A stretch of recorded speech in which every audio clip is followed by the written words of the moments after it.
उज्जैन के कथावाचक भगवान शरण बापू, जो कि पिछले 35 वर्षों से संत का जीवन जी रहे हैं, व्यासपीठ से आत्मअध्याय की गंगा बहा रहे हैं। चिंतामन मार्ग स्थित आश्रम पर अखिल भारतीय अखाड़ा परिषद के रविंद्रपुरी जी महाराज और महामंडलेश्वर सुमनानंदपुरी पहुंचे हैं और जीवन के बारे में जानकारी लेकर मीडिया के समक्ष जानकारी देते हुए बताया कि आज हमने भगवान शरण बापू के आश्रम पर जाकर जाँच की है और एक समिति गठित की जा रही है, जो जल्दी ही अपनी जाँच पूरी कर हमें जानकारी देगी। इसके बाद भगवान शरण बापू का महामंडलेश्वर के लिए पट्टाभिषेक किया जाएगा और महामंडलेश्वर की उपाधि दे दी जाएगी। यह प्रक्रिया शीघ्र ही पूरी होगी।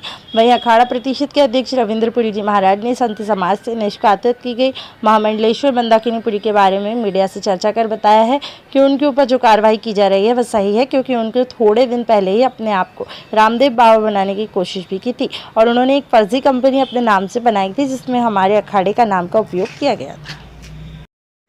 हमें ये ज्ञात हुआ था कि हमारे भगवान बापू बहुत अच्छे संत हैं, अच्छे कथाकार हैं। ये भी ठगी का शिकार हुए हैं। इनसे भी 2 लाख रुपया उसी व्यक्ति ने लिया है जो आजकल चर्चाओं में है।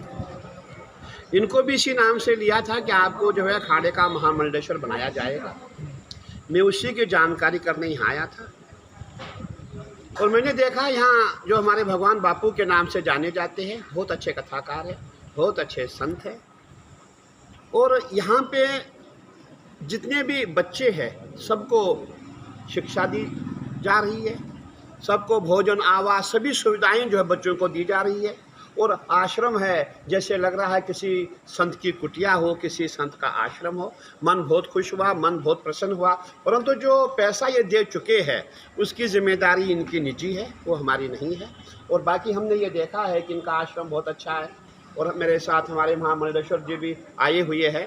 हमने अब एक नया नियम बनाया है कि जहाँ भी महामंडलेश्वर की नियुक्ति होगी उनके लिए उनके पास आश्रम है कि नहीं है वो देखा जाएगा। उनके कागज़ देखे जाएंगे, उनकी ज़मीन है या किसी और की है, उन्होंने कहाँ तक पढ़ा है, उनके पास जो डिप्लोमा डिग्री वो चेक की जाएगी और विधि विधान से महामंडलेश्वर बनाया जाएगा। और मैं ये कहना चाहूँगा, हमारे महाराज श्री भी मेरे साथ है, महाराज श्री और पूरी जानकारी लेंगे।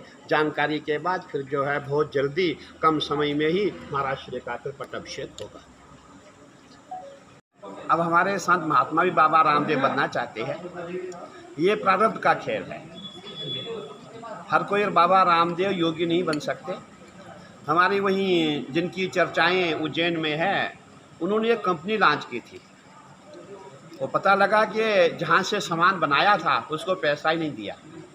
उनका मुझे फ़ोन आया, पत्र भेजा कि महाराज आपके नाम पे ये चीटिंग हुई है, आपके नाम पे ठगी हुई है, क्योंकि आपने ही इनको अखाड़े का महामंडलेश्वर बनाया था माता जी को, और ये पैसा आपको देना पड़ेगा। जब मुझे कल पत्र प्राप्त हुआ, मैंने उनसे पूछा, बोले महाराज मेरे यहाँ इसने एक कंपनी दिखाई थी, कुछ माँ के नाम से कंपनी बनाई थी और मेरे से इसने पूरा सामान लिया था जिस पे अपना फ़ोटो लगाया हुआ है।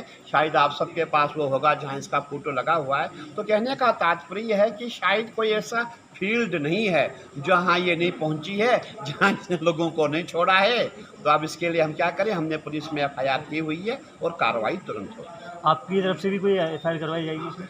नहीं, हमारी ओर से क्या, जिन जिन लोगों को चीट किया गया है, जितने भी लोग हैं जिनको पैसा लिया गया है, जो ठगी का शिकार हो गए हैं, वही जो है FIR करेंगे। मैंने इसलिए पूछा है क्योंकि अखाड़े का नाम उनने इस्तेमाल करा है, आपका नाम इस्तेमाल करा है हर एक जगह, इसलिए।